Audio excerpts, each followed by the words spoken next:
All right, welcome to Lecture 34. This is Chapter 8, Section 2, where we're going to cover hybrid atomic orbitals.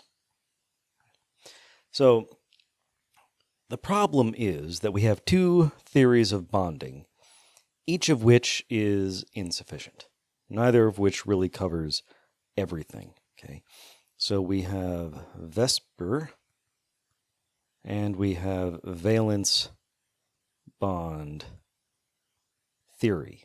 Okay, so Vesper explains geometry, but not why bonds form.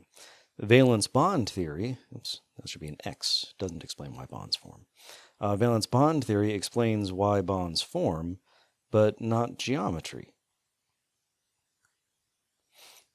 So neither one is really sufficient. See, the reason Vesper doesn't work is because electrons are contained within atomic orbitals. And they aren't so much free to move, just sort of drift around. And it definitely doesn't explain why bonds form. Whereas, valence bond theory, mixing atomic orbitals to make things more stable, there actually is, some deeper theory behind that, and it works. But it doesn't explain geometry because, you look at, say, methane or water, they actually do have that, tetrahedral geometry. And, both of these, only involve row 1 or 2 elements. So all they can use is s or p orbitals. And the bond angles that you would get, with p orbitals would be like 90 degrees. Okay, these are all, 90 degrees apart from one another. Whereas tetrahedral bond angles are, between 105 and 110 degrees. So valence bond theory just does not explain geometry at all. So that's where, we came up with, that's why I should say we came up with hybrid atomic orbitals, is a way to sort of cram these two things together, okay, to come up with something that would get both why bonds form and geometry at the same time. Now, without going too deep into this particular math, but one of the oddities of the math that leads us to atomic orbitals, the 1s, the 2s, the 2p, the 3s, and so on, the math that leads us there says that if, A and B are answers to your problem,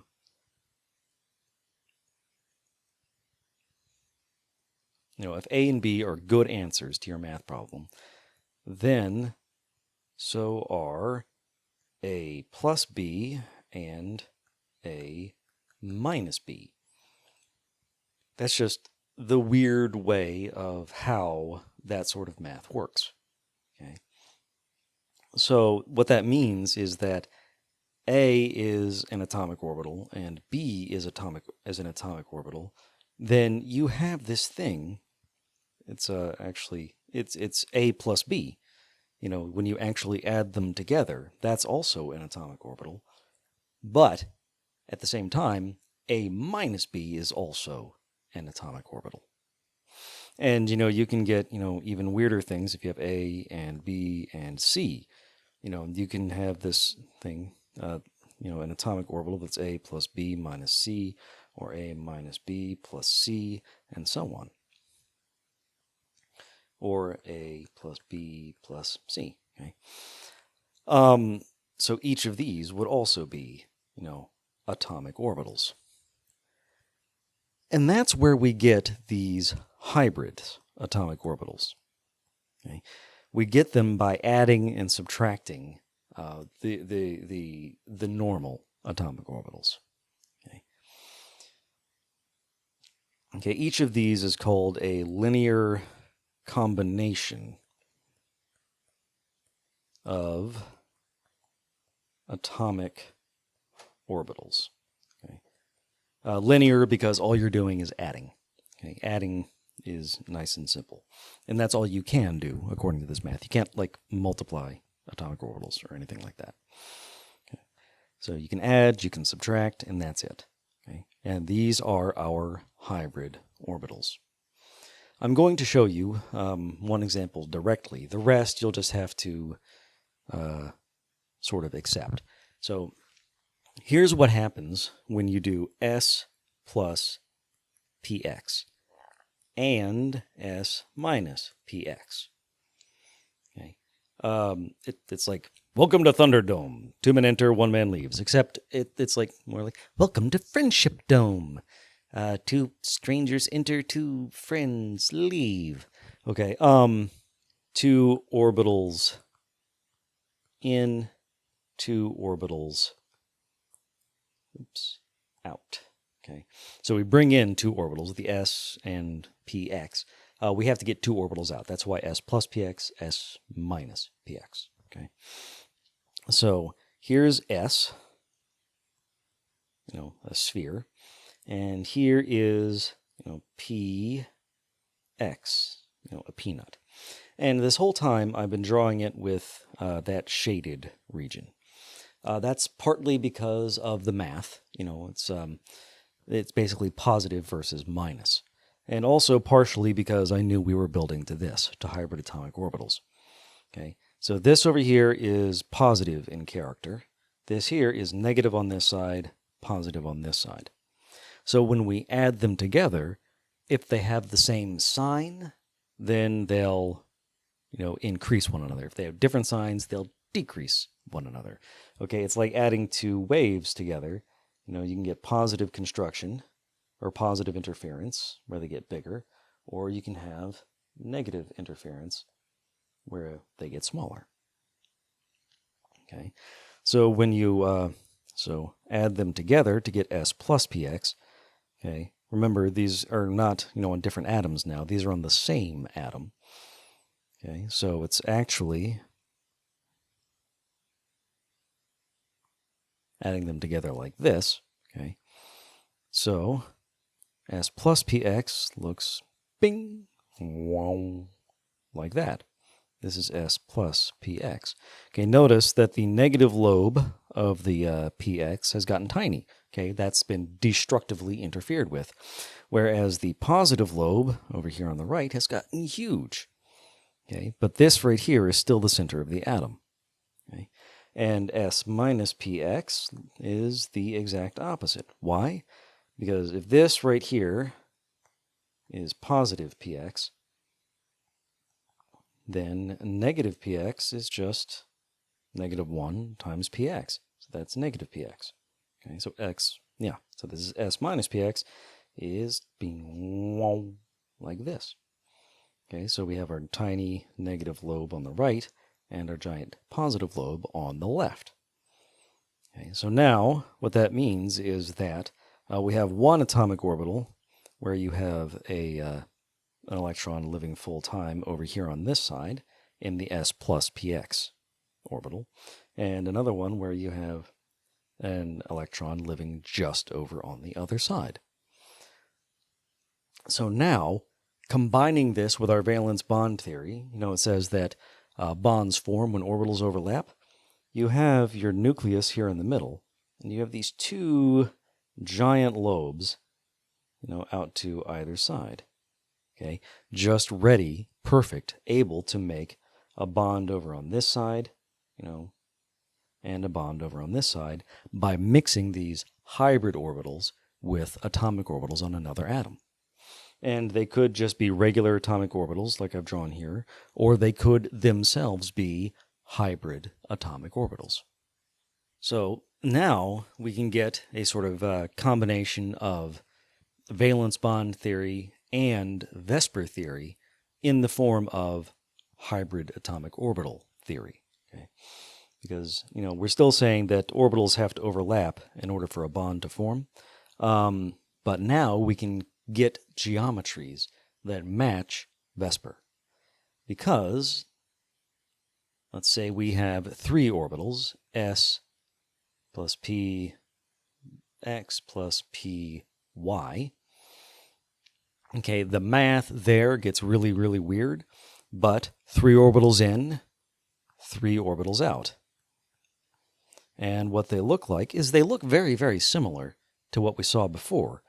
You know, here is one, and then we have another one like this, and we have another one like this. You know, notice that they all have that tiny little negative lobe and then a giant positive lobe. But it's probably not too easy to spot because I've drawn them separately. But remember, each one of these is sitting right on top of the atom. In between those two lobes is the nucleus. So when you draw them, you know, all together, here's the nucleus, here's one lobe, here's one hybrid orbital, I should say, here's another one, and here's our third. And that might look fairly familiar, because that is a trigonal planar geometry. So what this means is that in order to figure out what sort of hybrid orbitals you're looking at, you count your electron domains. That's all you have to do. Okay, number of ED, number of electron domains, is equal to number of hybrid orbitals that you need to make. Okay, so 2 electron domains means you need 2 orbitals, is S and P. And the result is called 2 SP hybrids. Okay. Now, I kind of want to stress that because you've mixed these 2 orbitals together, it's not an S orbital and it's not a P orbital. It is an SP hybrid, and there are 2 of them. So if you have 3 electron domains, you need 3 orbitals. Okay. You only have 1 S, you need 2 P orbitals. So what they are is sp2 hybrids, and there are 3 of them. Okay. So this could confuse you if you're not careful, because this looks an awful lot like the electron configurations we did way back in Chapter 6. Okay, but here we're not talking about the number of electrons, we're talking about the orbitals. And an sp2 hybrid combines 1 s orbital, a p orbital, and a second p orbital. So sp2, that's what that means. Okay, so 4 electron domains means 4 orbitals, means s, p, p, and p, making it an sp3. Okay, so those are sp3 hybrids, and there are 4 of them. Okay, and they are going to give you that tetrahedral geometry. Okay, so that's the great thing about the math here, is that these hybrid orbitals match the Vesper geometries perfectly. Okay, so we're not really learning too much that's new. We're just giving a new name to the orbitals inside those bonds. Okay. Now, if you have 5 electron domains, that means you need 5 orbitals. Means you need S plus P plus P plus P plus... Oh dear, we've completely run out of P orbitals. There's only 3 P orbitals. So our 5th orbital, we're going to have to bring in a D orbital. So this is still matching perfectly. Okay, you can only get that expanded octet, you can only get 5 or more electron domains if you have access to D orbitals. Okay, so now we have 5 hybrid orbitals, and each one is sp3d.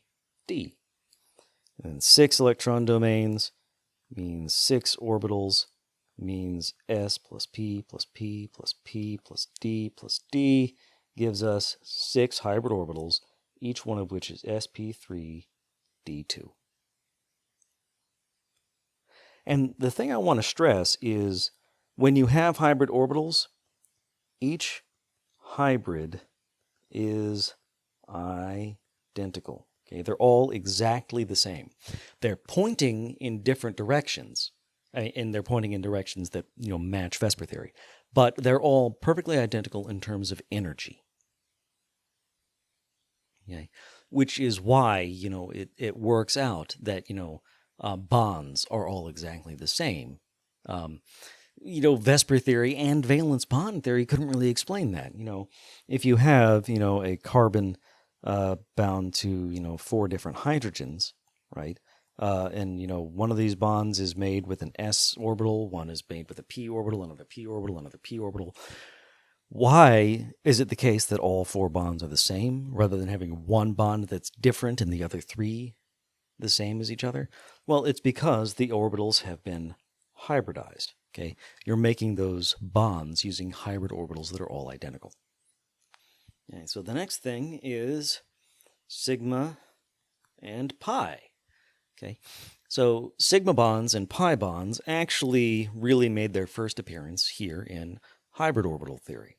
Okay, sigma equals a hybrid with s character. Okay. So every one of those hybrids we saw from sp all the way through to sp3d2, okay, each one of them had an s orbital involved in its makeup somewhere. Okay, so sigma means s. It has some s character to it. Okay, whereas pi bonds equals not a hybrid. Equals just pure p orbital, or d orbital. Okay. But the p is what we want to focus on. Okay, because it's not a hybrid, it is just that pure other orbital. Okay. Okay, so actually let's not focus on the p orbital. Let's focus on the fact that it's pure, not hybridized. Okay, p for pure, sigma for s. Okay. And the thing is, for double and triple bonds, this orbital theory still works really well, okay? Because you're still getting those mixtures above and below, or in front of and behind the internuclear axis, as it were. Okay. So the pi bonds, the double, the triple pi bonds, those aren't changed at all by their introduction to hybrid atomic orbitals theory. Okay, they are still, they look exactly the same as before, is what I'm trying to say, and they're pure P or pure D. Okay, they're not hybridized at all. Okay, whereas a sigma bond is a hybrid that has some sort of S character to it. Okay, next up, let's look at what hybrid atomic orbital theory has to say about non-bonding pairs. It works just fine. Okay, a non-bonding pair needs a hybrid. Okay, it is another electron domain, so you have to put a non-bonding pair into a hybrid orbital. You need another hybrid orbital for every non-bonding pair. So you look at oxygen, molecular oxygen. Okay. Each oxygen has 3 electron domains. It needs to be sp2 hybridized. Okay. So when you look at the oxygen atom, you'll have these 3 hybrid orbitals. Okay. I'll ignore the tiny lobes. And this is, the bonding orbital, and here's, the orbitals for your non-bonding pair. And then, you can't really see it. And then the remaining p orbital is used to form the second bond in between the 2 oxygens. So non-bonding pairs fit right into hybrid orbital theory. You don't need to change anything about what you remember about Vespers to fit with that. Just remember that non-bonding pairs count as electron domains, and therefore they need a hybrid orbital. And what about extended geometries? Okay. So those bigger molecules, well, let's look at ethene again. So C2H4 ethene. The hybrid atomic orbital theory is really, really simple. Carbon, carbon, hydrogen, hydrogen, hydrogen, hydrogen. Okay. Really, once again, all you have to do is count the number of electron domains. So we have 1, 2, 3 for the carbon on the left. So it is sp2 hybridized. And then for the carbon on the right, you have A, B, C. It has 3 electron domains, so it is also sp2 hybridized. Okay. Or, for example, look at a different molecule, so H3C, COOH. Okay. This is acetic acid or vinegar. Okay. Once again, you look at the hybridization on each of these. So let's go ahead and make it a little bit clearer. Okay. So this carbon over here on the left, it has 1, 2, 3, 4 electron domains. It is sp3 hybridized, and it has a tetrahedral geometry. This carbon here, it has A, B, C, 3 electron domains, so it's sp2 hybridized with a trigonal planar geometry. Okay. So all we've done is, with hybrid atomic orbital theory, all we've done is we've tacked another bit of information on top of Vesper theory, really. We've combined the molecular orbitals of, or not molecular, the atomic orbitals of Chapter 6 with the Vesper theory of Chapter 7. Okay, that's what we've done here. All right, so that's it for Section 2. I'll see you again in Section 3, where we'll talk a bit about pi bonds and resonance.